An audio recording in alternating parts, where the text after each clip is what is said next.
The vampire king found the shoe on the step where she had stumbled in her flight, a single silk slipper the color of midnight that still held the warmth of her foot, and in that moment Eadric Lethbridge made an oath that surprised even himself. He would walk barefoot until he found the woman who had run from his ball as though her life depended on it. The masquerade had been intended as a grand political affair, a gathering of all the major vampire houses and their carefully selected human liaisons, the blood-bound families who served as intermediaries between the daylight world and the night courts that ruled from beneath it. Eadric had worn his ceremonial regalia, the ancient silver circlet that marked him as king of the northern realm, and he had greeted each guest with the cool courtesy his position demanded. The ballroom of his estate stretched 3 stories high, all Gothic arches and crystal chandeliers that caught the candlelight and scattered it across the marble floors like captured stars. Music had filled the air, the kind of sweeping orchestral pieces that made mortals think of romance, and vampires remember wars fought to such soundtracks centuries ago. He had been making his way through the usual pleasantries, acknowledging the bows of lesser nobles and the calculating gazes of the matriarchs who controlled the blood trade when he saw her across the dance floor. She wore a mask of silver filigree that covered the upper half of her face, but her mouth was visible, pressed into a thin line of barely concealed distress. Her gown was exquisite, deep blue silk that moved like water, clearly expensive and tailored to perfection, yet she stood at the edge of the crowd as though she wished she could melt into the wallpaper. Every line of her body spoke of a creature caged. Eadric had lived for 6 centuries. He had seen countless mortals brought into his world through marriage alliances, blood pacts, and political arrangements. Most came willingly enough, dazzled by the promise of immortality or power or wealth beyond measure. Some came reluctantly but adapted quickly once they understood the benefits. This woman looked like she would sooner walk into the sun than spend another moment in this room. He found himself moving toward her before he consciously decided to do so. The crowd parted automatically, as it always did for him.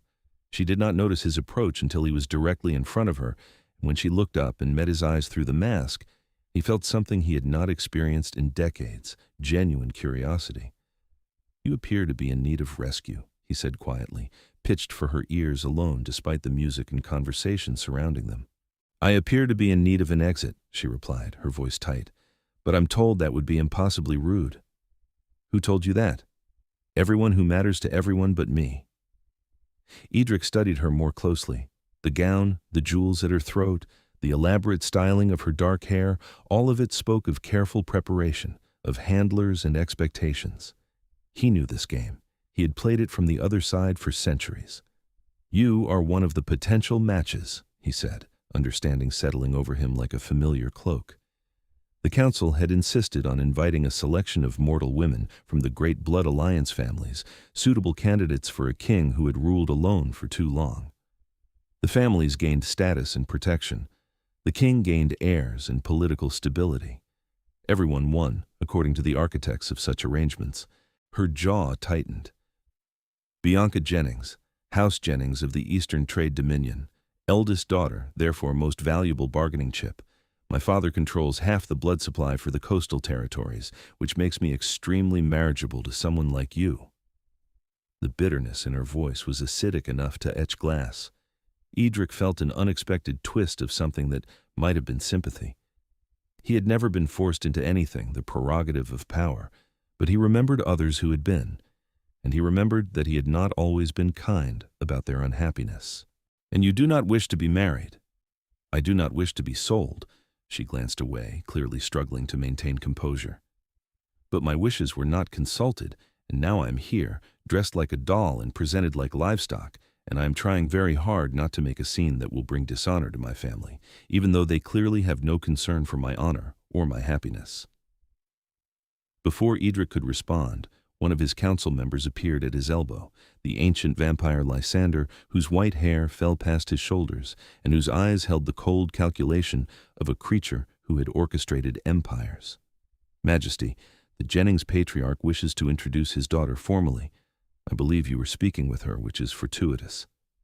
Bianca's expression shuddered completely. The brief flash of genuine feeling vanished behind a mask more effective than the silver filigree. She sank into a curtsy that was technically perfect and utterly devoid of warmth. Eadric looked at Lysander, then at the approaching cluster of mortals led by a portly man whose expensive suit and calculating smile marked him as exactly the kind of merchant prince who would trade his daughter for political favor. He looked back at Bianca, who had lifted her head and was staring straight ahead with the fixed expression of someone about to endure torture. "Tell the Jennings patriarch that I will speak with him later," Eadric said. "I am currently engaged." Lysander's eyebrows rose fractionally.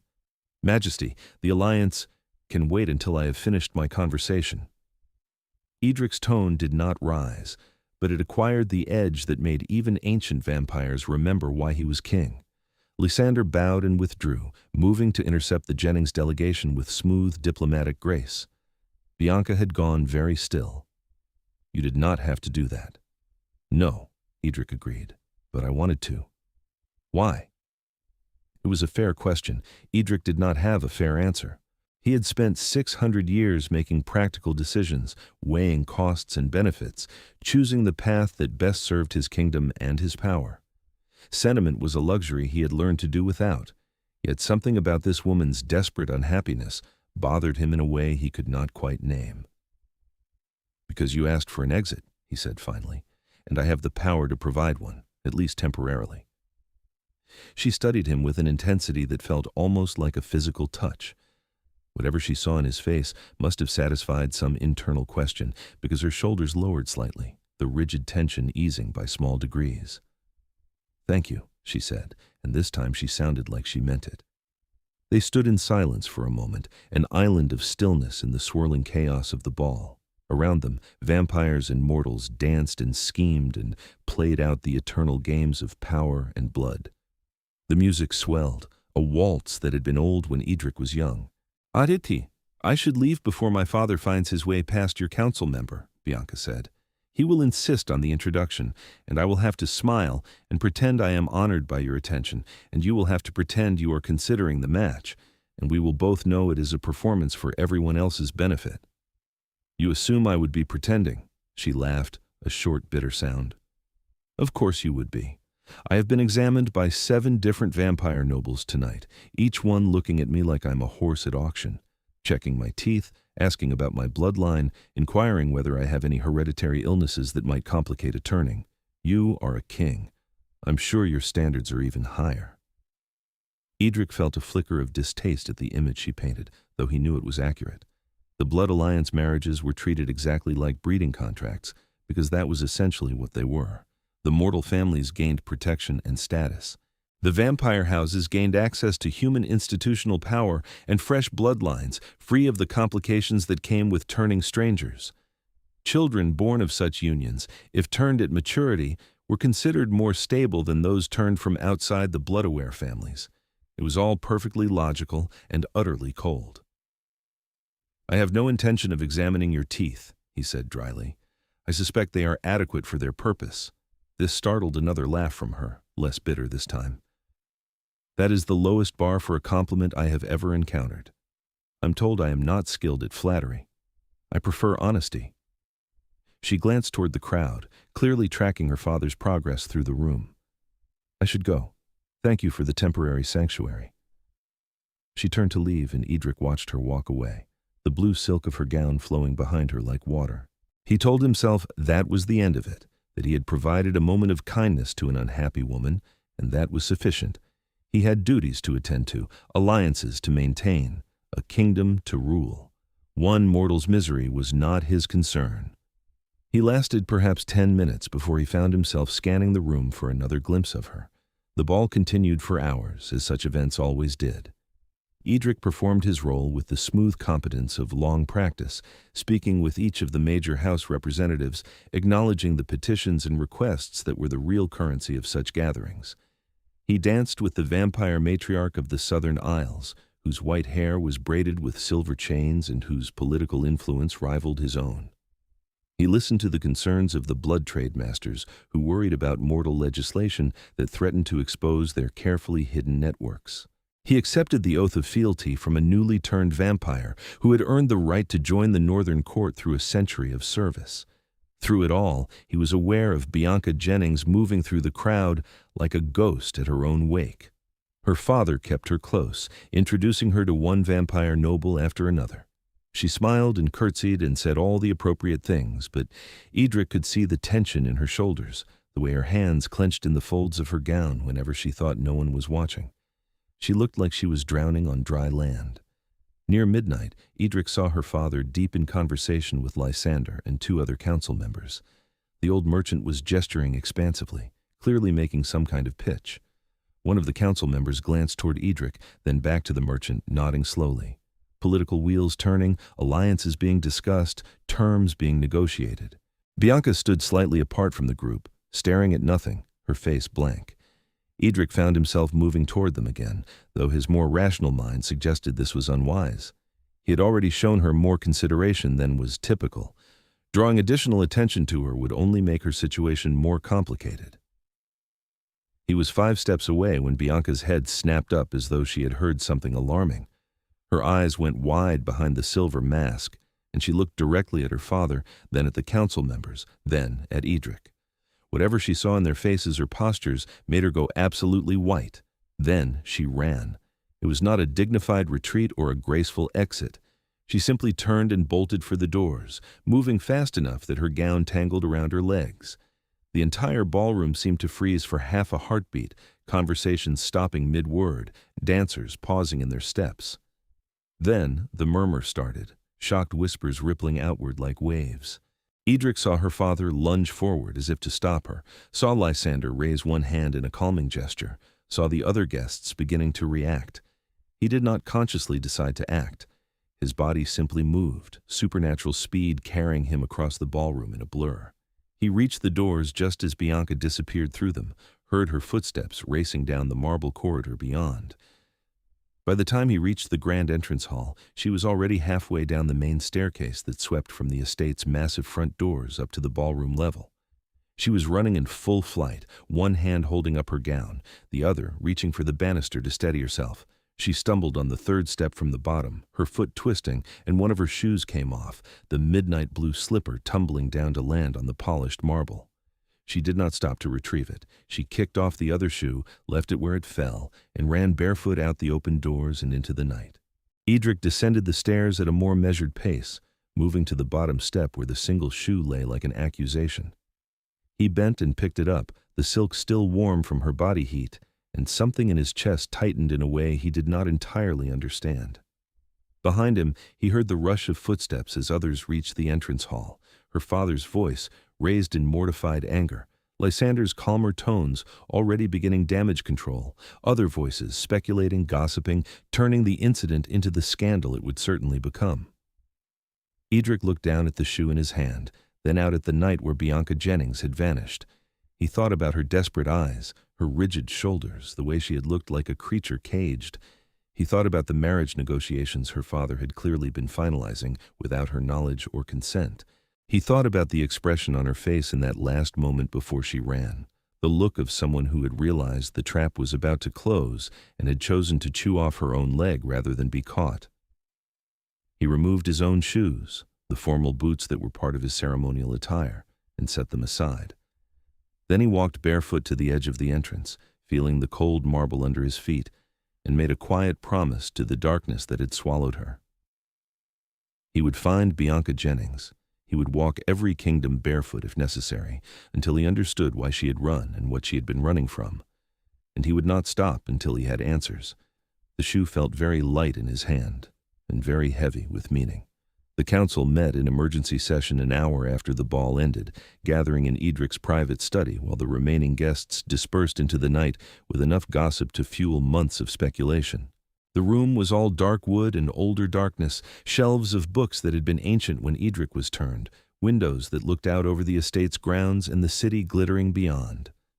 Lysander sat in his usual chair near the fireplace, his white hair catching the light like frost. The other 3 senior council members arranged themselves with the careful positioning of predators establishing territory. "The Jennings patriarch is beside himself," Lysander said without preamble.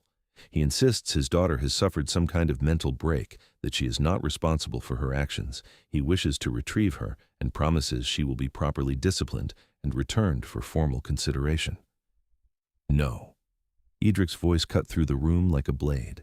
He stood by the window, still barefoot, the shoe placed carefully on his desk where all of them could see it. The council members exchanged glances. Vivian, who controlled the western reaches and whose political acumen was as sharp as her cheekbones, leaned forward slightly. Majesty, the Jennings alliance would secure our entire eastern supply chain. The family controls more blood trade routes than any other mortal house. An alliance through marriage would give us influence over half the continental trade. I understand the political benefits, Eadric said. I also understand that the woman in question clearly does not consent to such an alliance. Her consent is not technically required, another council member said carefully. The blood-pact families have their own internal hierarchies. If the patriarch agrees to the match, then he can marry me himself, Eadric interrupted, turning to face them fully. I have no interest in a bride who has to be dragged to the altar. Lysander's expression remained neutral, but his eyes were calculating. This is unlike you. Majesty, you have never been sentimental about political marriages. What has changed? Everything, Eadric thought, but he did not say it. He was not entirely sure himself what had shifted.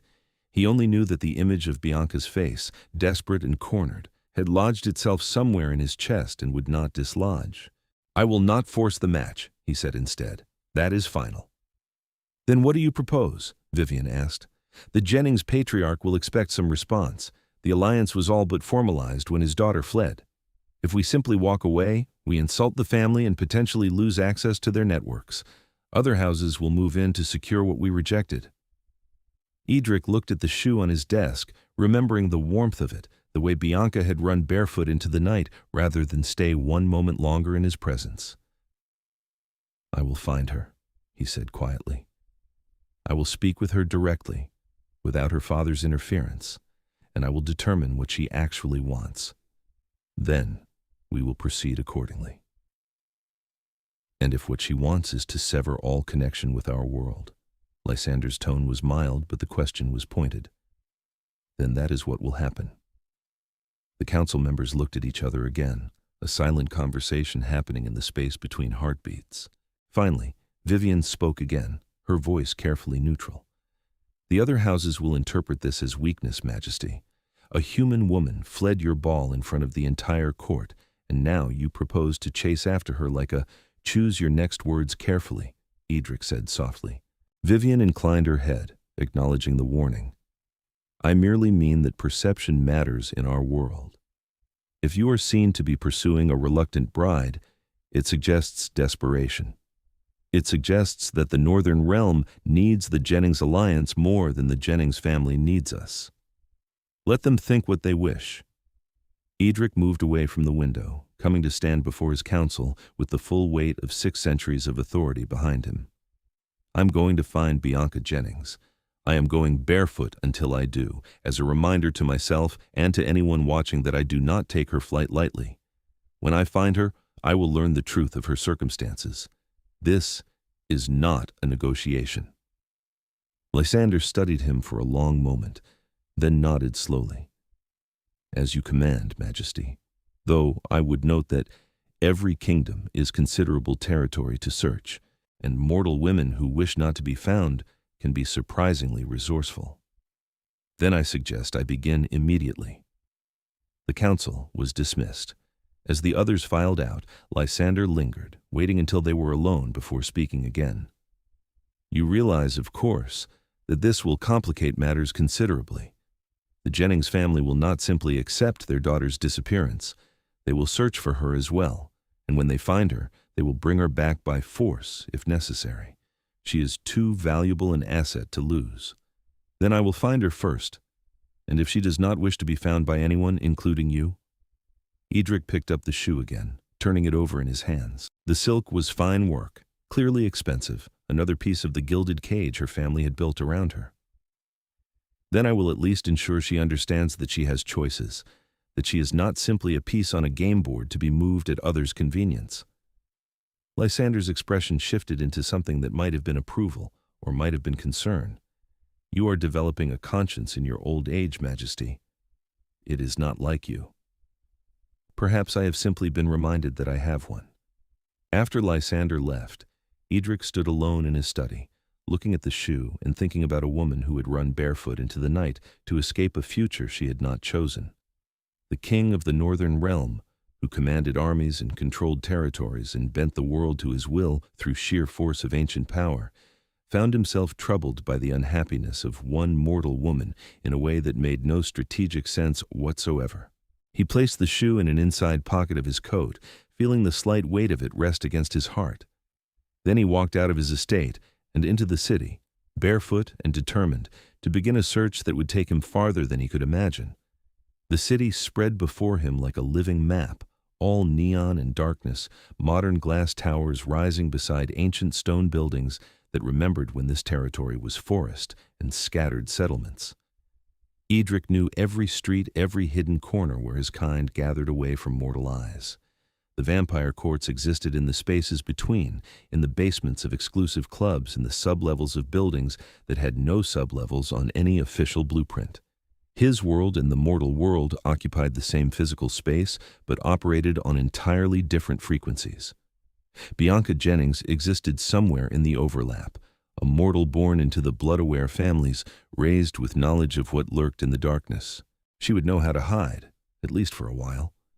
But she would also need resources, and resources meant contact with the mortal world in ways that could be traced.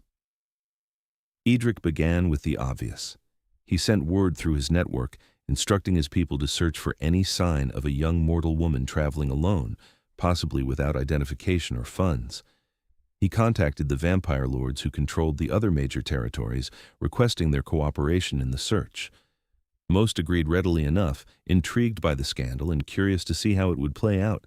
A few pushed back, suggesting that a king who could not control one mortal woman might be losing his grip on power. Those he dealt with more firmly, reminding them that cooperation was expected, not negotiated. 3 nights of searching yielded nothing. Bianca had vanished as thoroughly as if she had never existed. Her father's people were searching as well, Eadric knew, though they were less subtle about it. The Jennings family had resources and contacts throughout the Eastern Territories, and they deployed them all in an increasingly frantic effort to locate their missing daughter. Eadric heard reports of mortal investigators, private security firms, even rumors of bounties offered for information. It made him cold with anger, the idea of Bianca being hunted like a criminal for the crime of refusing to be sold. On the 4th night, Eadric received word that a young woman matching Bianca's description had been seen in the Southern Isles, nearly 200 miles from where she had disappeared. He traveled there immediately, moving through the network of vampire-controlled transportation that made such distances trivial.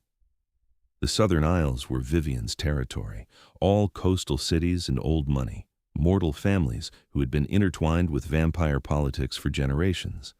The sighting proved false, a case of mistaken identity. But while he was there, Eadric heard whispers of another possibility, a rumor that someone matching Bianca's description had been spotted at a train station 3 days prior, purchasing a ticket with cash.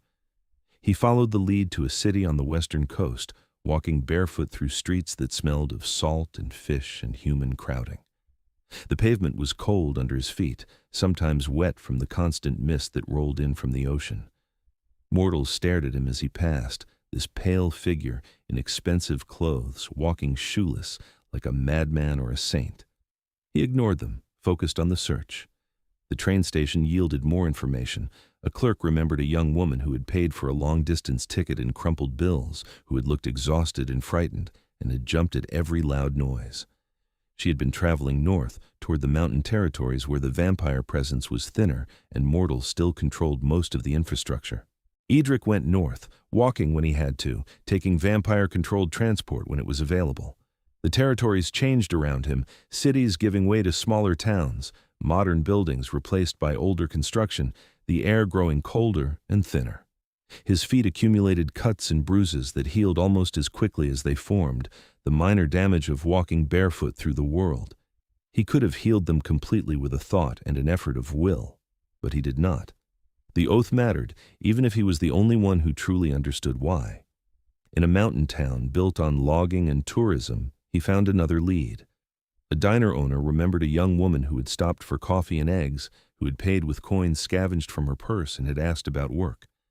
The owner had offered her a shift washing dishes, which she had accepted with visible relief. She worked one day, the owner told Eadric, eyeing his bare feet with concern. Did a good job, too. Quiet. Kept to herself. But then she saw something on the television, some news report about missing persons, and she went white as a sheet. Left before her shift ended, didn't even collect her pay. How long ago?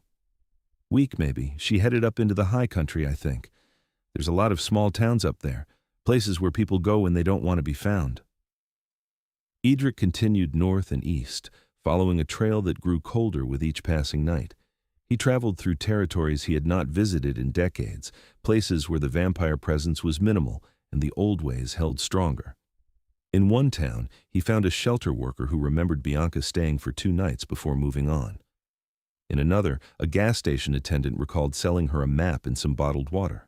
She was running, constantly moving, never staying long enough to be tracked, and she was running from everyone, not just her family. The thought sat uneasily in Eadric's chest. She had looked at him that night, just before she fled, and whatever she had seen had terrified her enough to abandon everything. He tried to understand what that moment had been, what she had seen or heard that had triggered such absolute panic. The council members speaking with her father, negotiating terms. Had she realized in that instant that the alliance was being finalized, that her consent was irrelevant, that the decision had already been made? The more Eadric searched, the more he understood how thoroughly Bianca had been trapped. The blood-aware families operated by their own rules, parallel to mortal society, but separate from it. A daughter of such a family could not simply disappear into normal human life. She knew too much, represented too much valuable connection to be allowed to walk away. Her father would hunt her to the ends of the earth, not out of love but out of political necessity. And Eadric himself, by searching for her, was contributing to that trap. The realization stopped him cold one night in a town so small it barely merited the name, just a cluster of buildings at a crossroads in the wilderness. He stood in the middle of the empty main street, barefoot and alone, and looked up at the stars that were visible here in a way they never were in the cities. His feet had carried him thousands of miles. His power had bent resources and people to his will in pursuit of one frightened mortal woman. He was hunting her, just as her father was hunting her, just as everyone in her life had always treated her like something to be possessed and controlled. The thought made him sick in a way he had not felt in centuries. Eadric found a bench outside a closed general store and sat down, his bare feet aching in a way that felt almost philosophical. What was he doing? What did he think would happen when he found her? That she would fall into his arms, grateful to be discovered? That she would listen to his assurances and trust him, a vampire king who represented everything she was running from? He pulled the shoe from his pocket and looked at it in the starlight. It seemed like a relic from another world, delicate and impractical, and utterly disconnected from the reality of what Bianca was facing.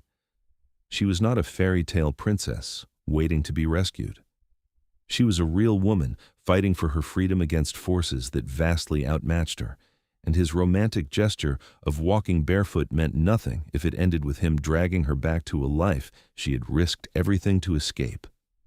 Eadric sat on that bench until dawn threatened, thinking about power and choice and the arrogance of assuming he knew what was best for someone else. When he finally stood and began walking again, it was with a new understanding of what he was searching for. He did not want to capture Bianca Jennings. He wanted to free her. But first, he had to find her. The mountains gave way to high desert, and Eadric followed increasingly tenuous leads through towns that were more idea than place, scattered buildings connected by dirt roads and the stubborn insistence of people who chose to live far from everything. The vampire presence here was almost non-existent, just a few ancient loners who had retreated from court politics centuries ago and wanted nothing to do with kingdom business. One of them, a vampire named Corvus who lived in a converted mineshaft, looked at Eadric with something like pity when he arrived, asking about a mortal woman on the run. "You are far from your territory, Majesty," Corvus said. His white hair was long and unkempt, his clothes decades out of fashion. What brings the Northern King to my doorstep barefoot and chasing ghosts? Not a ghost, a woman who deserves better than what she was given. Corvus studied him with eyes that had seen empires rise and fall. And you think finding her will give her that? Or will it just give you what you want? I am beginning to wonder that myself. That earned a sharp look. At least you are honest. Yes, I saw your runaway. She came through here 5 nights ago, bought some supplies at the trading post. She was jumpy, clearly running from something. I could smell the fear on her. Did you speak with her? No, I make it a policy not to involve myself in the dramas of the young, and 6 centuries is still young by my count. Corvus gestured vaguely eastward.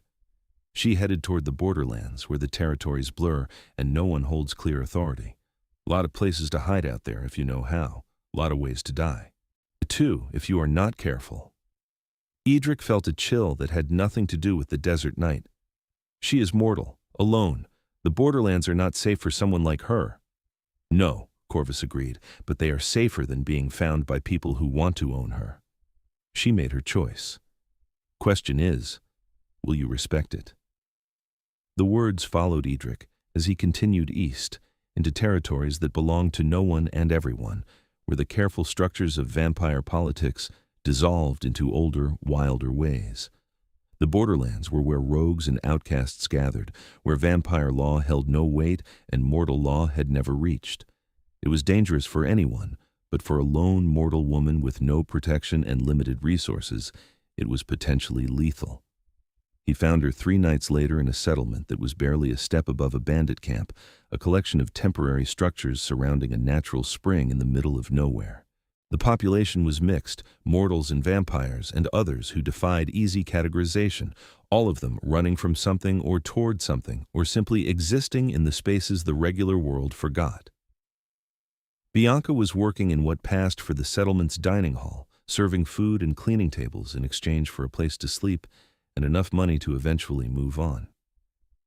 Eadric saw her through the window before he entered, and his breath caught in a way that surprised him.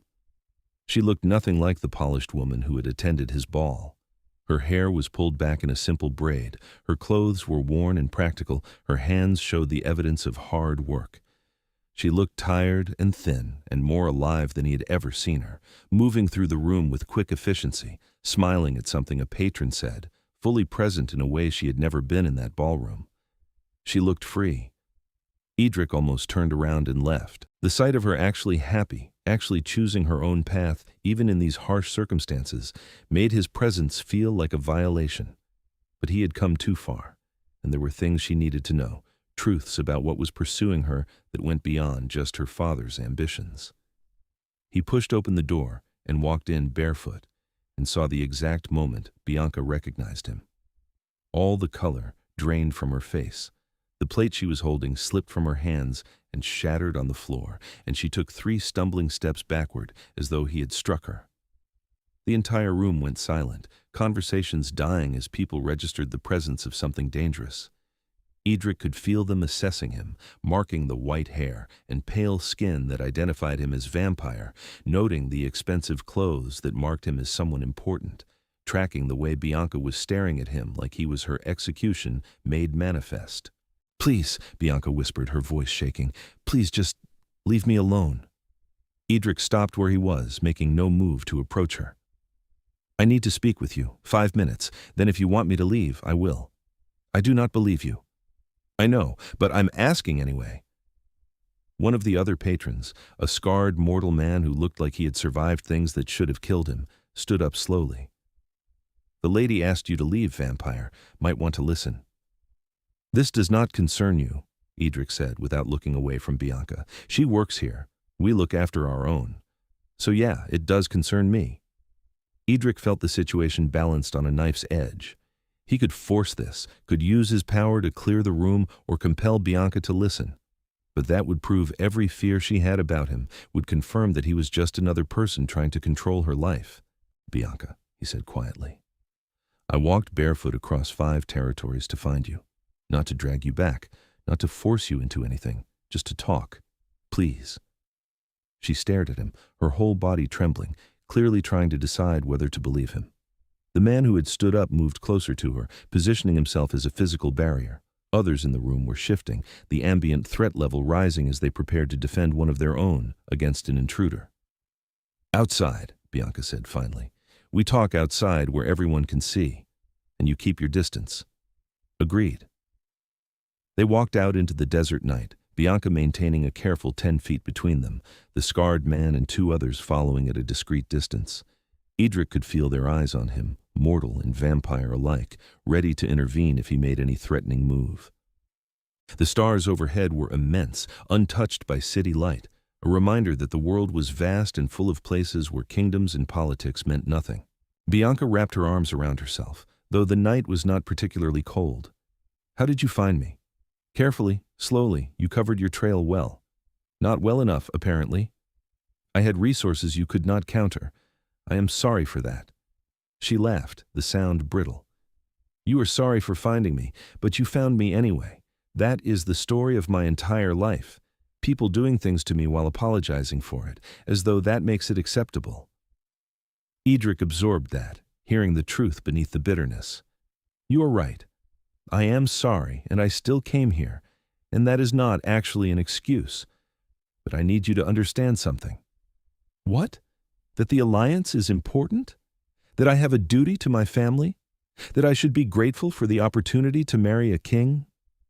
Her voice rose with each word, years of suppressed rage bleeding through. "I have heard it all before. I do not care anymore. I am done being a bargaining chip." "I am not here to tell you any of that," Eadric said. "I am here to tell you that I am releasing you from the alliance." Bianca went very still. "What?" "The marriage arrangement your father was negotiating. I'm canceling it. You are free from any obligation to the Northern Court." "You cannot do that. My father—" "Your father does not control my decisions. I am the king. I decide who I marry, and I have decided it will not be you." Eadric watched the emotions cascade across her face: disbelief, hope, suspicion, confusion. She shook her head slowly. "I do not understand. The alliance is too valuable. Your council would never allow you to walk away from it." "My council does not rule me, and I will not marry someone who has to run barefoot into the night to escape the prospect. You deserve better than that. You deserve a choice." "Since when do people like you care what people like me deserve?" It was a fair question, and it cut deep. Eadric thought about his 6 centuries of power, of making decisions that treated mortals as resources rather than people, of alliances built on the backs of those who had no say in their own futures. He thought about Bianca's face at the ball, that desperate unhappiness, and how long he had been willing to ignore such suffering in the name of political expediency. Since I met you," he said honestly. "Since I saw what that life was doing to you, and I could not unsee it." Bianca studied him with those dark eyes that seemed to look past all his carefully constructed walls. "You walked barefoot to find me." "Yes." "Why?" "As a reminder to myself that this mattered, that you mattered, that I was not just playing political games, that there was a real person at the center of this, someone whose life was being decided without her consent." "That's absurd." "Yes. You are a king. You could have found me a dozen different ways without torturing your feet." "I am aware. So why the dramatic gesture?" Eadric looked down at his bare feet, dusty from miles of walking, scarred from terrain that was never meant for unprotected skin. "Because I needed to feel it. The cost, the distance, what you were willing to endure to escape. I needed it to be real to me, not just an abstract problem to solve." Bianca was quiet for a long moment, the desert wind moving around them like breath. When she spoke again, her voice was softer, some of the defensive anger fading into something more vulnerable. "My father will not accept this. The Jennings family was counting on that alliance. They will see your rejection as an insult." "Let them. You do not understand. My family does not accept losses gracefully. They will retaliate. They will cut off blood supplies to the northern territories. They will make alliances with your enemies. This will hurt you politically." "I am aware of the consequences." "Then why would you do this? For someone you do not even know?" Eadric looked at her, this woman who had run so far to claim her own life, who even now was trying to warn him about the repercussions of helping her. Because it is the right thing to do, because you asked to leave that ballroom, and I gave you a temporary exit. And then I watched you get swept back into negotiations you never consented to, because I have spent 600 years making practical decisions, and for once, I would like to make a moral one. You barely know me. I know enough. I know you would rather work washing dishes in a borderland settlement than live in luxury as a vampire's bride. I know you are brave enough to walk away from everything you have ever known in search of something better. I know you deserve to have your choices respected. Bianca's eyes were bright with unshed tears. You are making this very difficult. Making what difficult? Hating you. Hating all of you, everything you represent. It is easier when you are all just monsters who see me as property. I have been that monster, Eadric said quietly. For centuries, I have been exactly what you think I am. I'm trying to be something different. I do not know if I will succeed, but I am trying. She wiped at her eyes with the back of her hand, smudging dust across her cheek. Behind them, Eadric could sense the watchers still maintaining their protective distance, ready to intervene if needed. What happens now? Bianca asked. That depends on what you want. I want to be left alone. I want to build a life that is mine, without vampire politics or family obligations or arranged marriages. I want to make my own choices. Then that is what you will have. I will inform your father that the alliance is cancelled. I will make it clear that you are under my protection, that any attempt to retrieve you against your will be considered an act of aggression against the Northern Court. Why would you protect me? You gain nothing from this. Eadric smiled, a small, sad expression. That is not entirely true. I gain the knowledge that I did something right, which is worth more than you might think. And perhaps, if you are willing, I gain your friendship. Someone who will tell me the truth, who is not afraid to call me out when I revert to being a monster. I find I could use that. Friendship, Bianca tested the word like it was foreign. You walked across 5 territories barefoot to offer me friendship? Among other things, but yes. She shook her head, disbelief and wonder mixing on her face. You are either the most genuinely noble person I have ever met, or the most skilled manipulator. I cannot figure out which. Time will tell, I suppose. They stood in silence for a while, the desert vast around them, the stars bright overhead. Finally, Bianca spoke again, her voice tentative. The council members, at the ball, they were finalizing the marriage contract, were they not? Without asking me, without even telling me until it was done. Yes? And you were part of that? You knew what they were doing? Eadric wanted to lie, to preserve some better version of himself in her eyes. But she had asked for truth, and he owed her that much. I knew negotiations were happening. I did not know they had reached the point of finalization. When I saw your reaction, I understood that you had been kept in the dark about your own fate. That was when I decided the alliance was unacceptable. But before that, you would have gone along with it, married me, even knowing I did not want it. Probably, yes. The admission tasted like ash. I'm not proud of that. At least you are honest. Bianca looked at him with an expression he could not quite read. I think you mean what you are saying, about the alliance, about my freedom. But I also think you are not telling me everything. She was perceptive, dangerously so. Eadric considered what to say, how much truth to offer. In the end, he chose directness. When I saw you at the ball, something in me recognized something in you. I do not have a name for it yet. But the idea of you being forced into a marriage with anyone, including me, became intolerable in a way that went beyond politics or morality. That is the truth. Make of it what you will. Bianca absorbed that, her eyes searching his face. That sounds like the beginning of something that could become very complicated. Yes.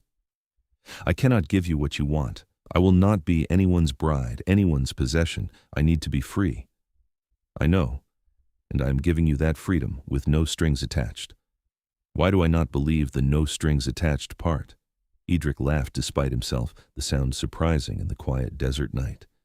Because you are wise enough to know that feelings are always strings whether we acknowledge them or not. I am not asking you for anything, Bianca. But I will not lie and say I do not care what happens to you. That ship has sailed. You care about someone you spent perhaps 15 minutes speaking to. Apparently, it is inconvenient, but there it is. She bit her lip, thinking. If you cancel the alliance, my father will be furious. He might do something drastic. Let him try. You are under my protection now. Anyone who harms you answers to me. That is not freedom. That is just a different kind of ownership. The words hit like a physical blow, and Eadric felt the truth of them settle in his chest. She was right. Protection could be another cage, benevolent, but still confining. What would you have me do? He asked. I cannot cancel the alliance and then abandon you to your father's retaliation. But I do not want to replace his control with my own. Bianca thought about it, her brow furrowed. Tell my father the truth, that I refused, that you respected my decision, but that if he pursues me, he makes an enemy of the Northern Court. Give me the space to build my own life, but let it be known that I am not undefended. That is the difference. You are not claiming me. You are simply making it clear that I am not to be hunted. I can do that. And then you leave. You go back to your kingdom and your politics and your world, and you let me live in mine. Eadric felt something painful twist in his chest, but he nodded. If that is what you want. It is. She paused, then added more softly, but I will remember this. What you did. Walking all this way, giving up a valuable alliance, offering me a choice when no one else would. That means something. I'm glad. Bianca took a step closer, closing some of the distance between them. Can I see the shoe? Eadric pulled it from his pocket, the midnight silk looking strange and delicate here in the harsh desert landscape. He held it out to her. She took it carefully, turning it over in her hands. I ruined these shoes running from you. Not from me. From the life you did not choose. Fair distinction. She looked up at him, her eyes serious. Thank you, Eadric Lethbridge, for finding me and for letting me go. That is a rarer gift than you might realize. You are welcome, Bianca Jennings. I hope you find what you are looking for. She handed the shoe back to him. Keep it. A reminder that not every fairy tale ends with the prince and the princess together.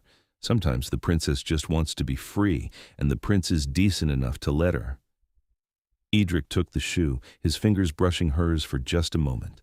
The contact sent something electric through him, a connection he felt all the way to his bones. From her sharp intake of breath, she felt it too. She stepped back quickly, putting distance between them. You should go, before I start thinking too hard about the fact that you walked barefoot across 5 territories for me. That would be dangerous? Catastrophic, she said, but there was a hint of a smile in her voice. Go home, Vampire King. Rule your kingdom. Let me have my freedom. As you wish. Eadric turned to leave, his bare feet ready to carry him back across the territories he had crossed to find her. He made it perhaps 5 steps before her voice stopped him. Eadric? He looked back. She was standing in the starlight, holding herself like someone trying to be brave, her expression open in a way it had not been before. If I ever do decide I want something more than freedom, she said carefully.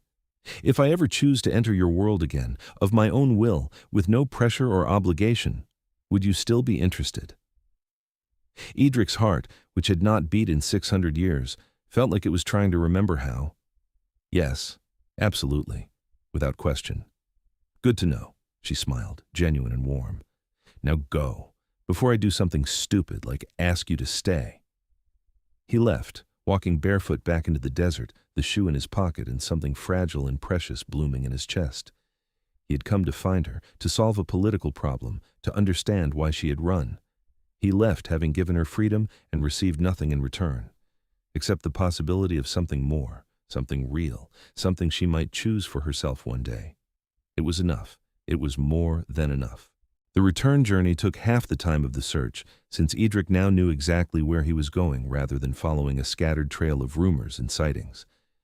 He traveled through the borderlands back toward the mountains, through the high desert and the scattered settlements, retracing his steps with the strange lightness of someone who had set down a burden he had not realized he was carrying. News of his actions spread ahead of him through the vampire networks, traveling at the speed of scandal. A king had walked barefoot across territories to find a mortal woman, had offered to marry her and been rejected, and had accepted that rejection with grace. The story grew in the telling, acquiring embellishments and interpretations, becoming legend even as it was still unfolding. By the time Eadric reached the Northern Territories, the political consequences were already manifesting. The Jennings patriarch had indeed been furious, exactly as Bianca had predicted. He had petitioned the vampire councils, demanding redress for the insult to his family. He had threatened to cut off blood supplies to the Northern Territories and had begun negotiating alliances with Eadric's rivals.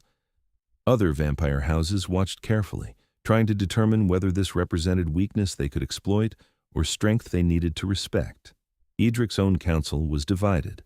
Lysander maintained his usual neutral assessment, noting that the king's actions had been within his rights, but might have undesirable consequences. Vivian was openly critical, arguing that rejecting the Jennings alliance would cost them dearly in both resources and reputation. The other council members fell somewhere in between, waiting to see how the situation would resolve before committing to a position. Eadric listened to all of it with patience he had not known he possessed. Then he made his position clear. Bianca Jennings refused the alliance of her own free will. I respected that refusal. She is now under the protection of the Northern Court, and any attempt to retrieve her or harm her will be met with the full force of my authority. This is not negotiable. And the Jennings family's retaliation? Vivian asked. They control half the eastern blood supply. We cannot simply ignore that. Then we will find other sources, or we will reduce our dependence on purchased blood and return to older ways. I ruled this kingdom before the Jennings family existed, and I will rule it after they have moved on to other concerns. The other houses are watching, Majesty, Lysander said carefully. They will interpret this as either noble or foolish, depending on how it plays out. We must be prepared for challenges. Let them challenge. I am not afraid of proving my strength. What Eadric did not say, what he kept locked in his chest like a secret flame, was that none of it mattered as much as the memory of Bianca's face when he had told her she was free. He had ruled for 6 centuries through careful calculation and strategic alliances, and he had been respected and feared and utterly alone in all the ways that mattered. One act of genuine morality, one choice made for the right reasons rather than the political ones, had given him more satisfaction than centuries of successful manipulation. He was changing, and he was not entirely sure how he felt about that. The weeks that followed tested Eadric's resolve in ways he had not anticipated. The Jennings family made good on their threats, cutting off blood supplies and forming alliances with vampire houses that had long been rivals to the Northern Court. Trade routes were disrupted, old agreements were voided, and political pressure mounted from multiple directions. Some of the smaller vampire nobles who had sworn fealty to the Northern Court began to waver, questioning whether their king's personal feelings should override practical concerns.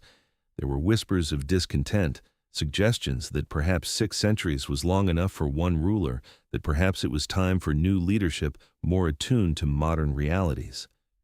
Eadric dealt with each challenge as it arose, using the full weight of his ancient power and accumulated authority to maintain control. He made new alliances to replace the ones the Jennings family had broken.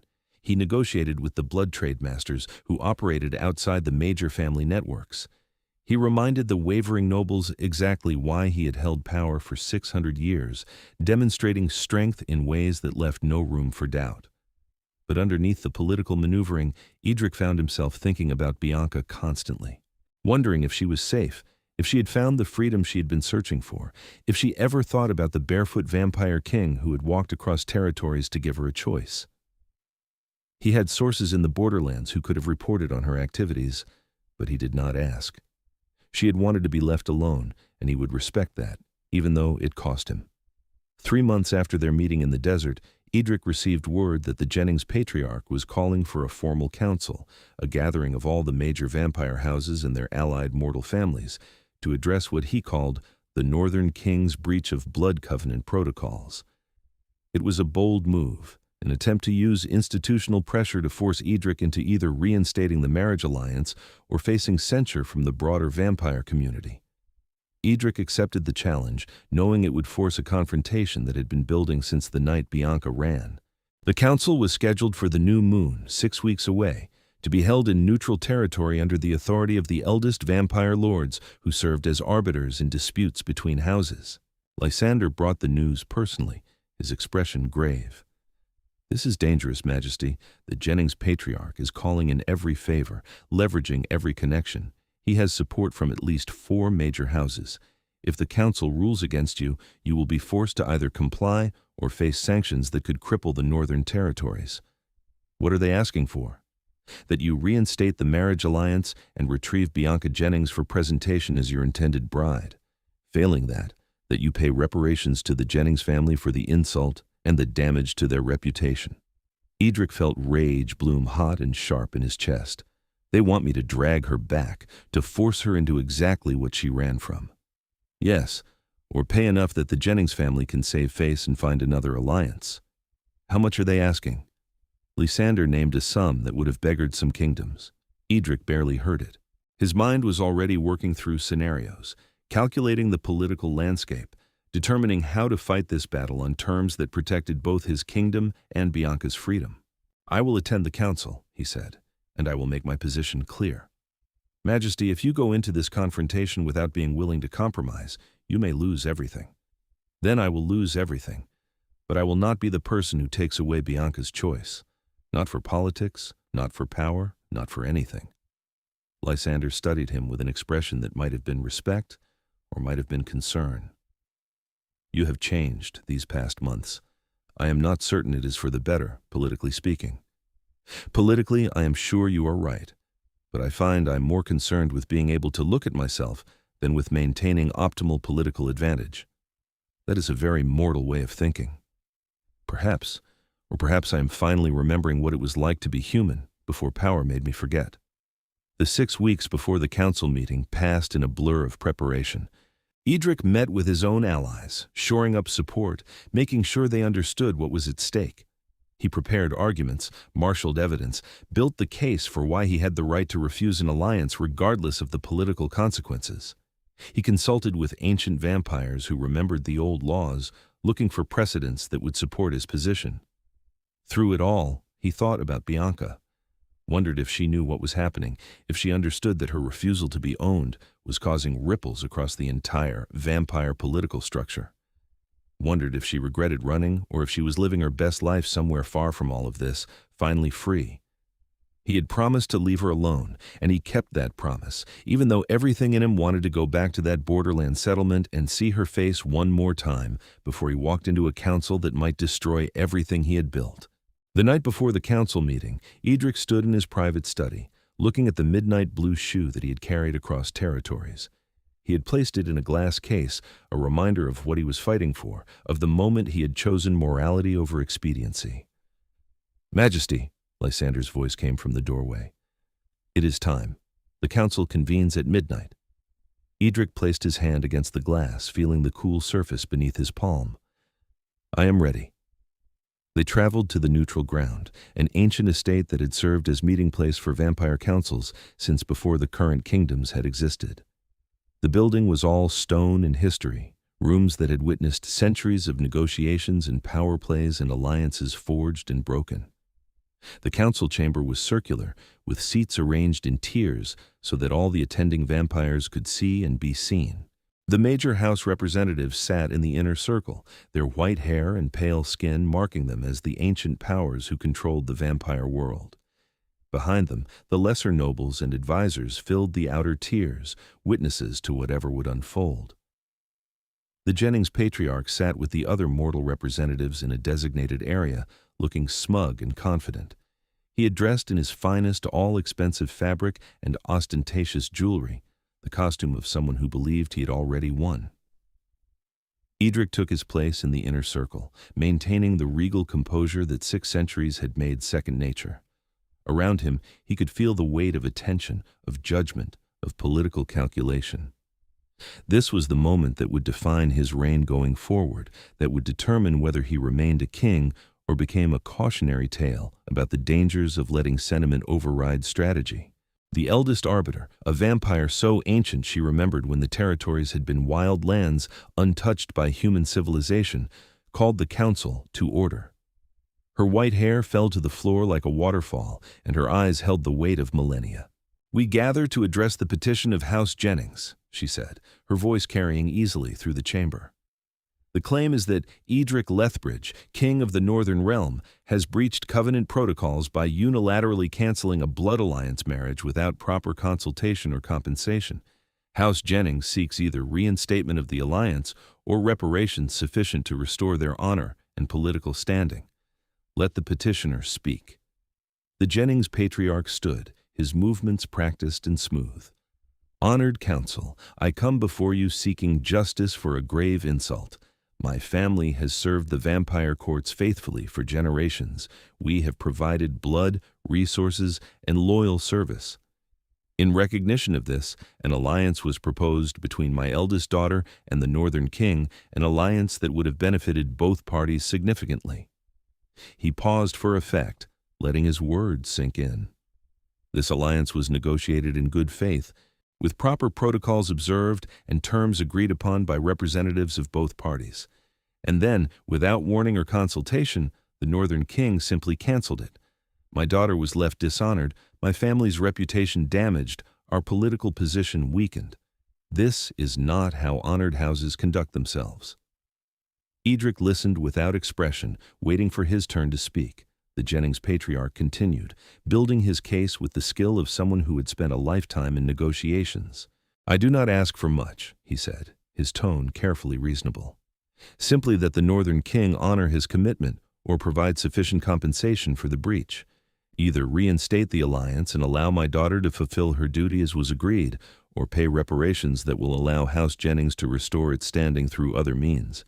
This is only fair. The arbiter turned to Eadric. The accused may now respond. Eadric stood, feeling the weight of every eye in the chamber. I do not dispute the facts as presented. An alliance was being negotiated between House Jennings and the Northern Court. I did cancel that alliance. What the petitioner fails to mention is why. He looked directly at the Jennings patriarch. Your daughter attended the masquerade ball at my estate. She was there against her will, dressed and presented like property to be sold. She was not consulted about the alliance being negotiated in her name. She was given no choice in her own future, and when she realized that the agreement was being finalized without her knowledge or consent, she ran barefoot into the night rather than be forced into a marriage she never wanted. Murmurs rippled through the chamber. Eadric continued, his voice steady and clear. I walked barefoot across 5 territories to find her, not to drag her back, but to give her what she should have had from the beginning, a choice. I asked her directly whether she wanted the alliance. She said no. She said she wanted her freedom, that she was tired of being treated as a bargaining chip, so I gave her that freedom. I canceled the alliance, and I put her under the protection of the Northern Court so that she could not be coerced or forced against her will. He turned to address the full council now, speaking to all the ancient powers watching this unfold. I am 600 years old. I have made countless alliances, strategic marriages, political arrangements. I have treated mortals as resources, as tools to be used in service of power. But I will not force an unwilling woman into marriage simply because it is politically convenient. That is where I draw the line. The Jennings patriarch's face had gone red with anger. My daughter's consent was not required. She is of age and of sound mind, but she is also a member of a blood covenant family. She has responsibilities. She has the right to say no. Eadric cut him off, his voice sharp as a blade. Or do we no longer recognize that mortals are people rather than property? The chamber erupted in arguing voices, vampires and mortals alike, weighing in on both sides of the debate. Some argued that covenant families operated by different rules, that daughters of such houses understood their role from birth. Others suggested that times were changing, that the old ways might need to evolve. The arbiter raised one hand, and silence fell immediately. This is a complex matter, she said. The Northern King is correct that forced marriage is distasteful. However, House Jennings is also correct that covenant protocols exist for a reason, and that unilateral cancellation of a negotiated alliance sets a dangerous precedent. She looked at both parties with eyes that had seen empires rise and fall. Before we deliberate and make a ruling, are there any other voices that wish to be heard? The chamber doors opened. Bianca Jennings walked in, and Eadric's heart stopped. She was dressed simply, in practical traveling clothes that were a far cry from the silk gown she had worn to the ball. Her dark hair was loose around her shoulders, and she carried herself with a confidence that had not been present in their previous encounters. She walked down the center aisle of the council chamber as though she belonged there, as though she had every right to be present, and Eadric could not look away. The Jennings patriarch shot to his feet. "Bianca, what are you doing here? You should not be—" "I am here because this council is discussing my life, and I deserve a voice in that discussion," Bianca said, her tone brooking no argument. She reached the inner circle and turned to face the arbiter. "I request permission to speak." The ancient vampire studied her with interest. "You are the subject of this petition." "Very well, speak." Bianca took a breath, gathering herself, then began. "My name is Bianca Jennings. I am the eldest daughter of House Jennings, and I was raised from birth to understand that I would one day be married off to a vampire noble in service of my family's political ambitions. I was educated, trained, prepared for this role. I understood my duty." She paused, her voice strengthening. "What I did not understand until the night of the masquerade ball was that understanding duty and accepting it are two different things. I thought I could go through with it. I thought I could be the perfect alliance bride, could smile and curtsy and produce airs and do everything expected of me. But when I stood in that ballroom and watched the negotiations happening around me, watched my future being decided without my input, something broke inside me." Bianca looked at her father, and there was pain in her eyes, but also steel.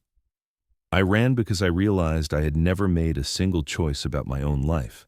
Every decision, from what I studied to what I wore to who I would marry, had been made for me by people who saw me as an asset rather than a person.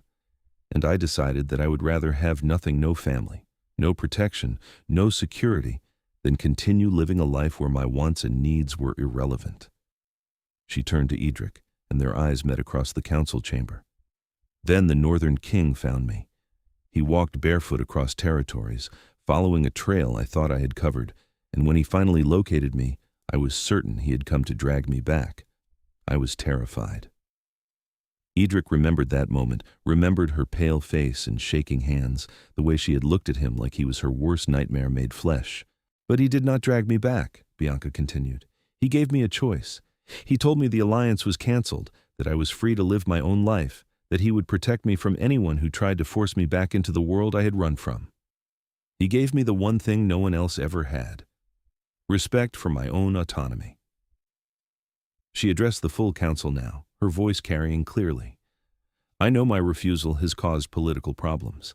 I know my father's house has lost status, that the Northern King has faced challenges because he chose to honor my decision. I know this council might force him to reinstate the alliance or pay enormous reparations. But before you make that ruling, I want to be absolutely clear. I will not marry under coercion. If you try to force this alliance, I will run again, and I will keep running until I die or until everyone finally accepts that I am not property to be traded." The silence in the chamber was absolute. Bianca stood in the center of it all, small and mortal and utterly unintimidated by the ancient powers surrounding her. Then she said something that changed everything. "However, if the question is whether I am willing to choose the Northern King of my own free will, without pressure or obligation, purely because I have come to understand something of his character and believe he might be worth choosing, then the answer is different." Eadric felt the world tilt. He stared at her, barely breathing, trying to understand what she was saying. Bianca met his eyes steadily. "I have spent 3 months living the freedom you gave me. I built a life in the borderlands, worked for my own money, made my own decisions. It was hard and sometimes frightening, but it was mine. And through it all, I could not stop thinking about the vampire king who walked barefoot to give me a choice." She moved closer to him, crossing into the inner circle with a boldness that made several council members shift uncomfortably. "You could have forced me. You could have used your power to compel my return, could have made my life impossible until I had no choice but to accept the alliance. Instead, you gave me freedom, even though it cost you politically. You respected my autonomy when no one else would. That means something. That means everything." Bianca stopped directly in front of him, close enough that he could see the determination in her eyes, the way her hands trembled slightly even though her voice remained steady. "So here's my choice, made freely and without coercion. I choose you, Eadric Lethbridge. Not because my father wants the alliance, not because it makes political sense, not because I have to, because I want to. Because I think you might be someone worth building a life with if you are willing to build it with me as a partner rather than a possession. Eadric could not breathe, could not think, could not do anything but stare at this extraordinary woman who had just walked into a council of ancient powers and declared her choice in front of everyone. "Bianca," he said, his voice rough, "are you certain? You do not have to do this. I meant what I said. You are free. This does not change that." "I know. That is why I am choosing it." She smiled, and it was genuine and warm and completely unafraid. "I would like to be turned when the time is right. I would like to learn your world properly, not as a prisoner, but as someone who belongs. And I would like to see if what I think exists between us is real, or just gratitude and attraction tangled up together." "It is real," Eadric said immediately, "at least for me. It has been real since the night I saw you in that ballroom looking like you wanted to be anywhere else. Then we have something to build on." She extended her hand to him, a simple gesture that carried the weight of everything. Eadric took it, feeling her warmth against his cool skin, feeling the connection that had sparked between them in the desert, now burning bright and certain. The Jennings patriarch found his voice finally. "Bianca, think about what you are doing. You cannot just, 'I can and I am.'" Bianca looked at her father with an expression that was sad but resolute. "You never asked me what I wanted. You assumed you knew best. The Northern King asked, and then he listened, and then he respected my answer even when it was not what he wanted to hear. That is the difference. That is why I'm choosing him and not you." She turned back to the council, still holding Eadric's hand. "I request that this matter be resolved as follows.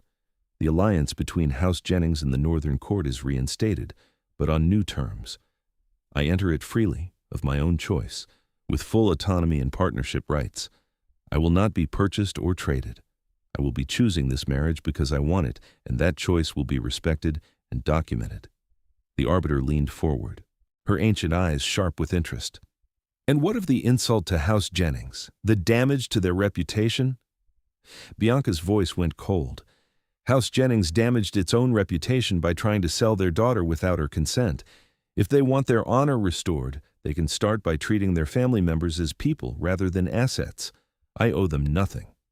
"Bianca," her father's face was purple with rage now, "you cannot speak to me this way. I am your father. I have authority."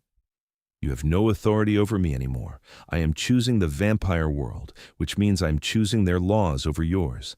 And in their laws, once I am turned, I will outrank you forever. So I suggest you get used to the idea of treating me with respect." Eadric felt a fierce pride bloom in his chest. This was the woman he had walked barefoot to find, the woman who had run from a cage and then come back on her own terms to build something better. She was magnificent. The arbiter looked at Eadric. "And you, Northern King, do you accept these terms? An alliance freely chosen, with full partnership rights for your intended bride?" "I accept them absolutely," Eadric said without hesitation. "I want nothing less than a partner who chooses to be with me. Anything else would be meaningless." "Then let it be recorded." The ancient vampire's voice carried the weight of judgment and finality. "The alliance between the Northern Court and Bianca Jennings is recognized, entered into freely by both parties, with full autonomy granted to both. House Jennings's petition is resolved the marriage will proceed, eliminating the insult, but on terms dictated by the bride herself. This council is concluded."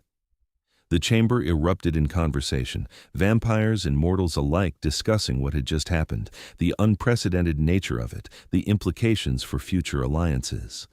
But Eadric barely heard any of it. He was looking at Bianca, at this woman who had just changed the trajectory of his existence and feeling something he had not felt in 600 years. Hope.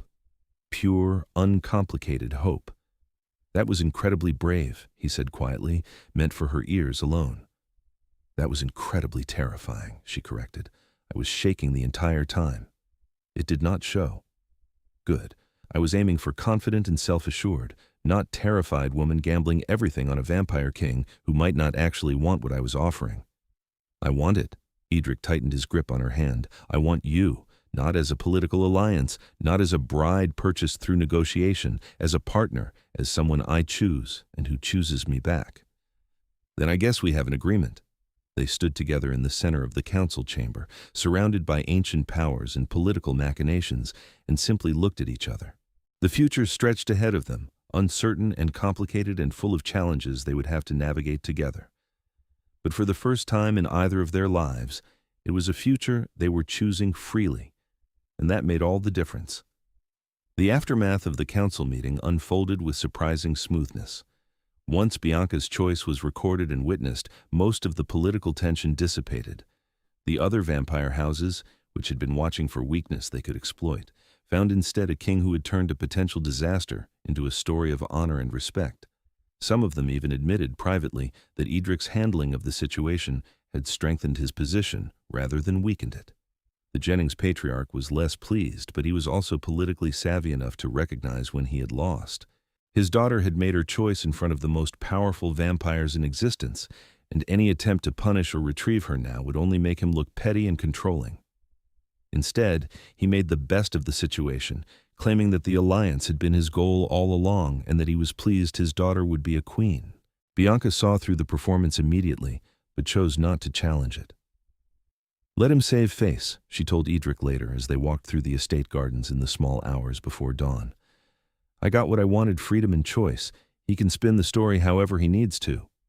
"You are more generous than he deserves." "Perhaps, but I'm also practical. He still controls significant resources, and you still need those blood trade routes. No point in making an enemy when I can just make him irrelevant to my life instead." Eadric looked at her with growing admiration. "You understand politics better than I gave you credit for." "I was raised in this world, remember?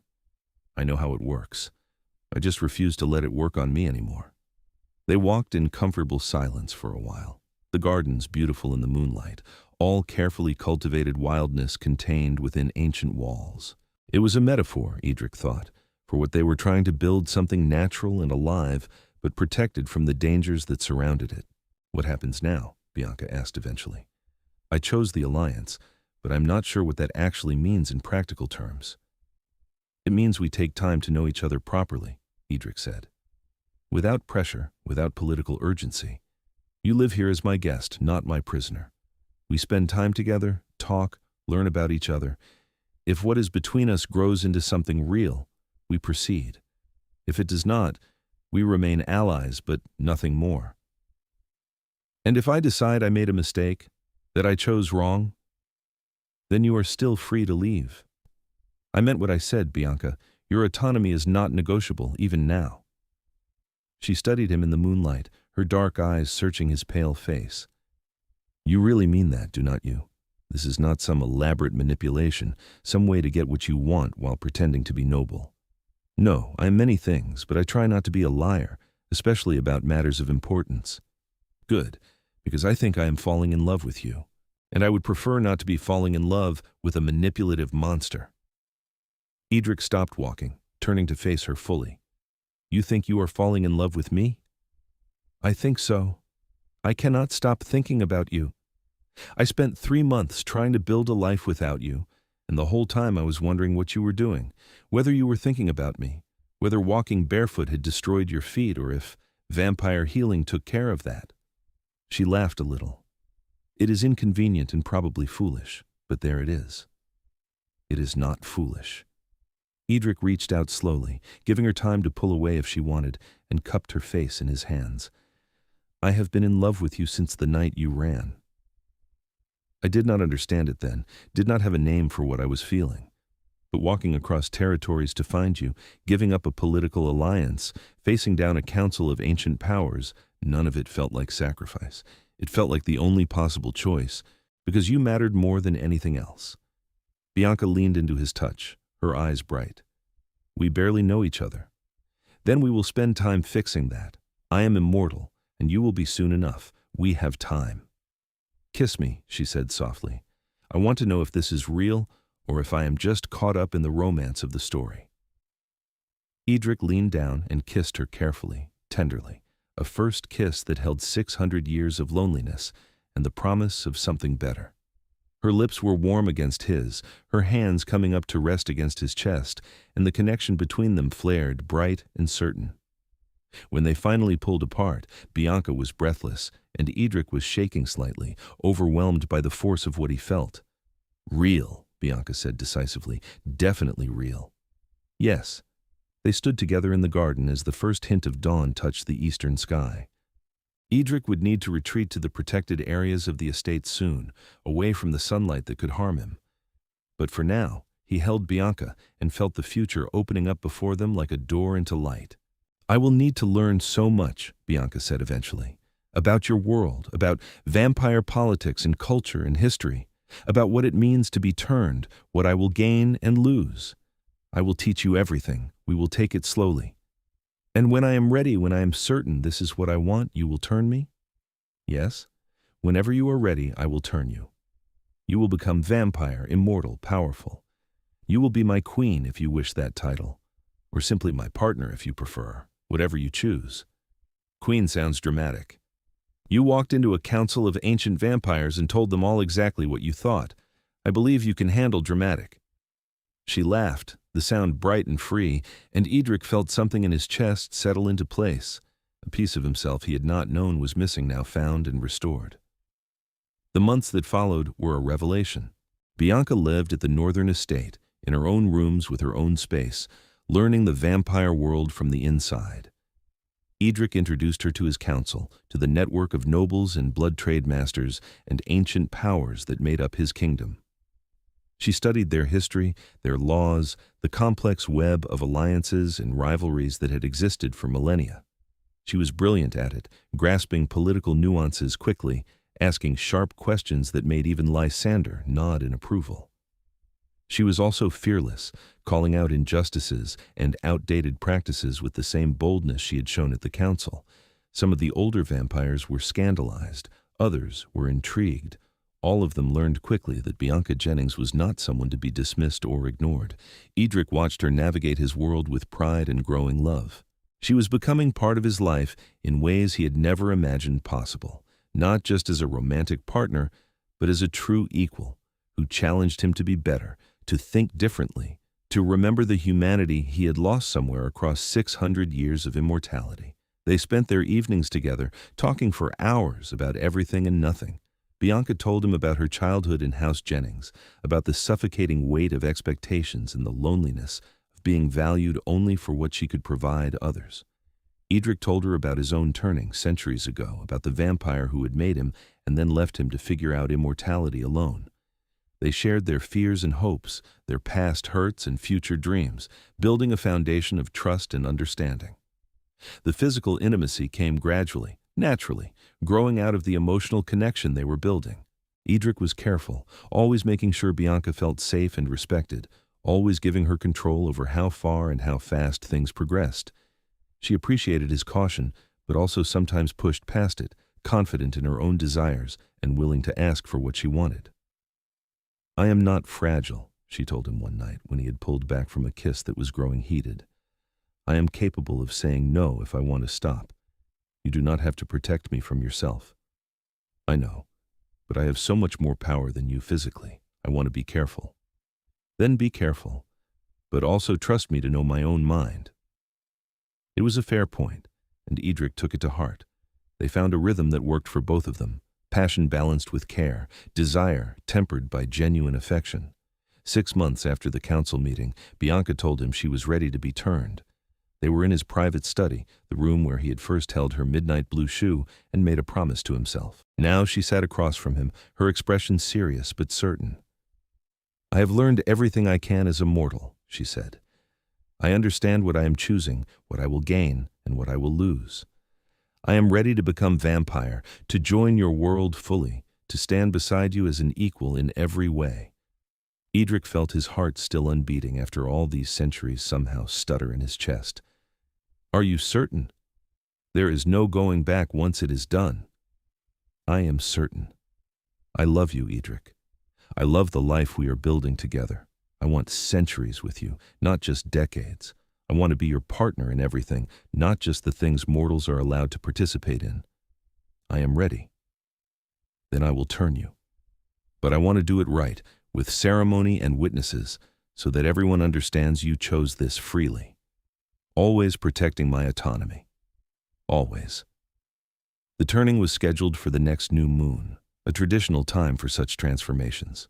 Invitations were sent to the major vampire houses, to the council members, to anyone who needed to witness that Bianca Jennings was choosing her fate of her own free will. The night arrived clear and cold, the estate prepared for ceremony. Bianca wore white, a deliberate choice, the color of mourning for her mortal life and celebration for what came next. She looked radiant and terrified and absolutely determined. The witnesses gathered in the great hall, the same room where the masquerade ball had taken place nearly a year ago. Eadric stood at the center of it all, waiting until Bianca walked down the aisle toward him with her head held high. When she reached him, he took her hands and spoke clearly enough for everyone to hear. "Bianca Jennings, you came to my ball as a prisoner of others' ambitions. You ran from a life you did not choose, and I walked barefoot across kingdoms to find you. Tonight, you return to me freely, choosing transformation and partnership of your own will. Do you understand what you are accepting?" "I understand. I choose this. I choose you. I choose immortality and everything that comes with it, good and difficult alike." Eadric drew her close, his hand cradling her head, tilting her neck to expose the vulnerable line of her throat. "Then I will turn you, and you will be mine as I am yours, for as long as we both shall choose it." He bit carefully, his fangs piercing her skin, and felt her blood flow into him, warm and vital and alive with everything she was. The taste of her was exquisite, familiar now after months of knowing her, and he took only what was necessary before biting his own wrist and pressing it to her lips. "Drink," he whispered. "Take my blood, my power, my immortality, become vampire, become queen." Bianca drank, her hands coming up to grip his wrist, holding him to her as the transformation began. Eadric felt the moment his blood entered her system, felt the ancient magic that lived in every vampire begin to rewrite her mortality into something else. Her heartbeat stuttered, slowed, stopped. Her body went rigid in his arms as the change swept through her, remaking her on a fundamental level. Then she gasped and opened her eyes, and they were the deep red of a newly turned vampire, bright with power and shock and wonder. I can feel everything," she whispered. "Your blood in me, my blood in you, the connection between us. It is like a door opened inside me." "That is the blood bond," Eadric said softly. "You are vampire now. You are mine, and I am yours, connected in ways mortals cannot be." Bianca looked around the hall, and Eadric knew she was seeing it with vampire senses, every detail sharp and clear, every sound magnified, every scent distinct. She was experiencing the world as he experienced it, with the intensity and clarity that came with immortal predator senses. "I am vampire," she said, testing the words. Then, stronger, more certain, "I am vampire. I chose this. I am free." The witnesses applauded, a strange sound in the solemn ceremony, but Eadric understood it. They were celebrating not just a turning, but a choice freely made, a new beginning built on respect and autonomy rather than coercion and tradition. Bianca turned to face them all, her newly turned eyes bright, her white hair already beginning to show at her roots as the vampire change continued to manifest. "I am Bianca Jennings, newly made vampire of the Northern Court. I claim my place as partner to the Northern King, and I promise to serve this kingdom with all the strength and power I now possess." Lysander stepped forward and bowed, the first to acknowledge her new status.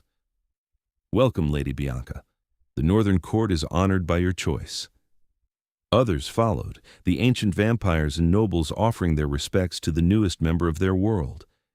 Bianca received them with grace and confidence, already adapting to her new nature with the same quick intelligence she had shown in everything else. When the ceremony ended and the witnesses dispersed, Eadric led Bianca to his private chambers, the rooms that would now be theirs together. She was shaking slightly, the after effects of the transformation still working through her system. "How do you feel?" he asked, settling her onto the couch near the fireplace. "Powerful, terrified, exhilarated. Like I could run for miles or sleep for days. Is this normal?" "Completely normal. The first few days are intense. Your body is still adjusting, learning what it can do now. You will need to feed soon, fresh blood to stabilize the change. And then? Then you begin learning how to be vampire, how to control your strength, your speed, your senses, how to exist in a world that is both familiar and completely new. I will teach you everything." Bianca leaned against him, and he wrapped his arms around her, feeling the blood bond hum between them, a connection that went deeper than words or touch. "I made the right choice," she said quietly. "Walking into that council and choosing you. Choosing this, I'm certain of it. I am glad, because I cannot imagine existing without you now. Good. You will have centuries to get used to existing with me instead." They sat together as the night deepened around them, a newly turned vampire and the ancient king who had walked barefoot to give her freedom. Outside, the northern territories stretched in all directions, a kingdom they would now rule together. Inside, they had each other, a partnership built on choice and respect and love freely given. Bianca's transformation from mortal to vampire was complete, but their story, the real story that mattered, was just beginning. The years that followed proved that Bianca was everything Eadric had hoped for and more. As she grew into her vampire nature, she also grew into her role as his partner and eventually, when she decided she wanted the title after all, his queen. She ruled beside him with wisdom and strength, never forgetting what it felt like to be powerless and using that memory to make the northern court more just, more respectful of the mortals who lived under vampire protection. Together, they reformed the Blood Covenant family systems, establishing new protocols that required genuine consent from all parties before alliances could be formalized. They created pathways for mortals to enter the vampire world on their own terms rather than being traded like property. They built something better than what had existed before, and other territories began to follow their example. The Jennings family eventually came around, her father grudgingly admitting that perhaps his daughter had chosen well after all.